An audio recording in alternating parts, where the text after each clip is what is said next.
অলিম্পিকে চোখ ভারতের, স্বর্ণজয়ের সাথে আয়োজনেও। চীন, জাপান, দক্ষিণ কোরিয়ার পর এশিয়ার চতুর্থ দেশ হিসেবে বিগেস্ট শো অন আর্থের স্বাগতিক হতে চায় প্রায় 150 কোটি মানুষের দেশটি। লক্ষ্য 2036 আসর। ভারত ছাড়াও সৌদি আরব, দক্ষিণ কোরিয়া, তুরস্ক, ইন্দোনেশিয়া, কাতার, চিলি স্বাগতিক হবার ইচ্ছা পোষণ করেছে। বিডের পাশাপাশি প্রথম ধাপ হিসেবে প্যারিসে খুলেছে ইন্ডিয়া হাউস। বিশাল এই স্বপ্ন দেখতে ভারত সরকার আর অলিম্পিক কমিটিকে সাহায্য করছে আম্বানি পরিবারের রিলায়েন্স গ্রুপ। নীতা আম্বানি আন্তর্জাতিক অলিম্পিক কমিটির গভর্নিং কাউন্সিল সদস্য। তার স্বপ্ন ভারতের মাটিতে অলিম্পিক আয়োজন। সেদিন খুব দূরে নয় যেদিন ভারত অলিম্পিকের আয়োজন করবে।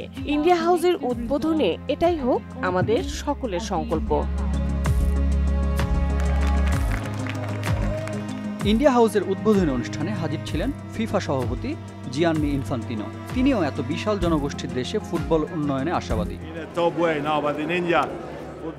ইন্ডিয়ার ফুটবল এখন অনেক চমৎকার। আমরা একসাথে ফুটবল নিয়ে আরো অনেক কাজ করব।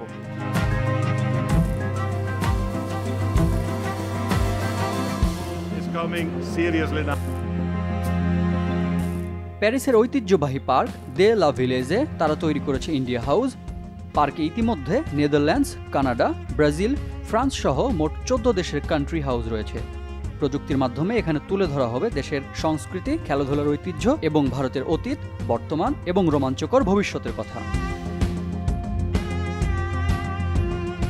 শুধু অলিম্পিক আয়োজনের স্বপ্ন দেখানোই নয়, ভারতের অলিম্পিয়ানদের পাশে সেই 2019 সাল থেকে রিলায়েন্স গ্রুপ। তাদের ফাউন্ডেশনের অর্থায়নে প্রশিক্ষণ থেকে বৃত্তি সবই পাচ্ছে বিভিন্ন খেলার অ্যাথলেটরা। ভারতীয় ধনকুবের মুকেশ আম্বানি ও তার স্ত্রী নীতা আম্বানিকে ক্রীড়াপ্রেমী হিসেবে জানে সবাই। জনপ্রিয় ক্রিকেট লিগ IPL এর অন্যতম সফল দল মুম্বাই ইন্ডিয়ান্সের মালিকানার পাশাপাশি football sports development limited FSDL এর কল্যাণে ইন্ডিয়ান সুপার লিগের 2/3 মালিকানাও তাদের রিলায়েন্স গ্রুপের। Desk report, channel 24।